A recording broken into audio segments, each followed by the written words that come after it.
आखिर इतने गहरे पानी में और विशाल बेहती नदी के ऊपर इंजीनियर्स ने इतने बड़े डैम को कैसे बनाया होगा जो कि अरबों लीटर पानी को रोक लेता है, जिसका अगर एक गेट भी पूरा खुल जाए तो गांव के गांव डूब जाते हैं। ऐसे में पानी के बीच डैम कैसे बनता होगा और उसका सीमेंट पानी के बीच में कैसे सेट होता होगा। तो चलिए देखते हैं आज की इस वीडियो में कि बहती नदी के ऊपर पानी के बीच डैम कैसे बनता है। डैम बनने की शुरुआत होती है सर्वे एंड प्लानिंग से, जिसके लिए इंजीनियर्स नदी की गहराई, चौड़ाई, मिट्टी और उस क्षेत्र में पिछले 50 साल में हुई बारिश का डेटा इकट्ठा करते हैं और डेटा के अनुसार कंप्यूटर पर डैम का डिजाइन बनाया जाता है, जिसके अनुसार फिर आगे की प्लानिंग की जाती है। और दोस्तों, जहां पर डैम बनना है उस प्रोजेक्ट साइट पर नदी के आसपास यदि ऊंचे पहाड़ है तो इंजीनियर्स साइट से अंडरग्राउंड टनल यानी सुरंग बनाते हैं। इस सुरंग को काफी मजबूती से बनाया जाता है जो पहाड़ों के बीच में से होती हुई आगे जाकर दूर लेकिन उसी नदी में मिल जाती है।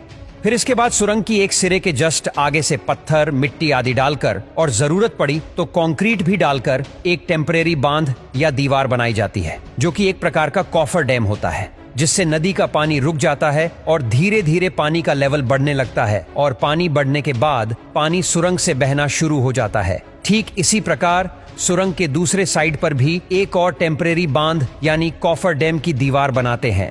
लेकिन नदी के आसपास ऊंचे पहाड़ ही ना हो तो डैम कैसे बनाते हैं? तो इंजीनियर्स बहती नदी के साइड से एक नहर यानी केनाल बनाते हैं, जो कि नदी के बगल में बनाई जाती है।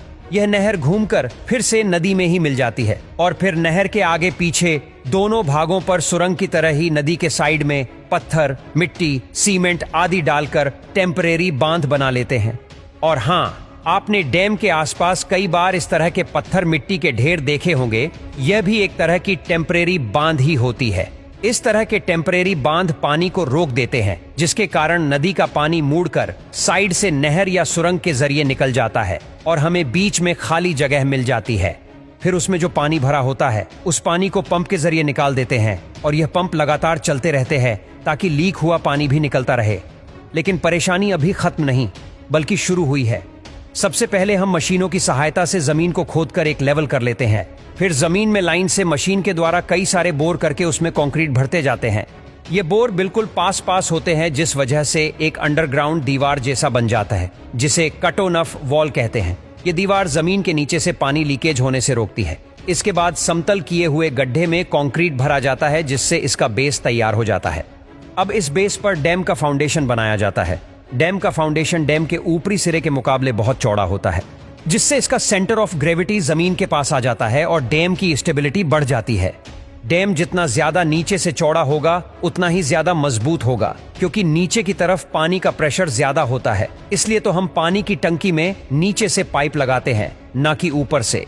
और फाउंडेशन बनाते समय फाउंडेशन में कुछ अंडर्स लूज टनल बनाई जाती है। इसका कारण यह है क्योंकि हमने पूरी नदी के पानी को रोककर मोड़ दिया है। भले ही हम पानी को नहर या सुरंग के जरिए घुमाकर फिर से नदी में पहुंचा रहे हैं, लेकिन बारिश के समय जब नदी का फ्लो बढ़ जाता है और कई बार बाढ़ भी आ जाती है, तो ऐसी स्थिति में पानी सारी रुकावटों को तोड़ते हुए कंस्ट्रक्शन साइट पर आ सकता है और दूसरी भी दुर्घटना हो सकती है। इससे बचने के लिए इंजीनियर्स यह सल्यूशन बनाते हैं। जब नदी के पानी का फ्लो बढ़ जाता है तो एक्स्ट्रा पानी को सल्यूश टनल के नीचे से गुजारा जाता है। इस तरह से इंजीनियर्स अंडर सल्यूश टनल के ऊपर डैम का काम करती रहती है और पानी नीचे से बहता रहता है। डैम के फाउंडेशन के ऊपर डैम के पिलर और बाकी का स्ट्रक्चर बनाया जाता है। डैम में लाइन से कई सारी पिलर बनाई जाती है जो काफी ऊंची और विशाल होते हैं, जिनके बीच बीच में ढलान जैसी फिसल पट्टी बनाई जाती है, जिसे स्पिलवे कहते हैं। स्पिलवे के रास्ते से ही डैम का पानी बहकर निकलता है। ढलान यानी स्पिलवे की नीचे के छोर को थोड़ा घुमावदार बनाया जाता है ताकि गिरता हुआ पानी डैम की बेड यानी बेस पर सीधा न टकराकर थोड़ा घूम कर जाए, जिससे गिरते हुए पानी की काइनेटिक एनर्जी यानी स्पीड कम हो जाती है और यह डैम के फाउंडेशन को नहीं उखाड़ता है। साथ साथ डैम की आगे और पीछे की जमीन को भी समतल करके उस पर गोल पत्थरों की परत बना देती है ताकि पानी के बहाव से डैम की मिट्टी न बह जाए। अब दोस्तों बात करते हैं डैम के गेट की। तो डैम का गेट एक बहुत महत्वपूर्ण चीज होती है, जिसके द्वारा ही हम डैम से बहने वाले पानी को कंट्रोल करते हैं। आज के समय ज्यादातर डैम्स में रेडियल गेट का उपयोग होता है। रेडियल गेट का डिजाइन हाई प्रेशर को झेलने के लिए परफेक्ट होता है। यह गेट कुछ इस तरह से काम करती है जैसा कि आप देख सकते हैं। डैम में उपयोग होने वाला ओरिजिनल रेडियल गेट कुछ इस तरह से दिखता है, जो कि बहुत ही बड़ा होता है। इस गेट को मशीनों की सहायता से डैम में पिलर्स के बीच कुछ इस तरह से फिक्स किया जाता है जिससे यह उसके बीच में फंस जाता है। अगर हमें डैम से बिजली भी बनानी हो तो इसी समय कुछ पिलर के बीच में डैम के गेट को न लगाकर बड़े बड़े अंडरग्राउंड पाइप को लगा देती है, जिन्हें पेनस्टॉक कहते हैं। और इन पाइप के द्वारा पानी प्रेशर और तेजी स्पीड के साथ एक टरबाइन चैम्बर में पहुंचता है, जो एक टरबाइन को घुमाता है, जिसमें एक जनरेटर कनेक्ट होता है जो कि टरबाइन के साथ घूमता है, जिससे बिजली बनती है, जो कि हम घरों में उपयोग करते हैं। दोस्तों, काम पूरा होने के बाद हमने जो सल्यूश टनल बनाई थी उसे कंक्रीट से भर देते हैं, लेकिन कुछ सल्यूशन टनल में एक छोटा सा गेट लगा देते हैं जिसे स्लुइस गेट या फ्लड गेट कहते हैं, क्योंकि नदियों में हमेशा साफ पानी नहीं बहता है।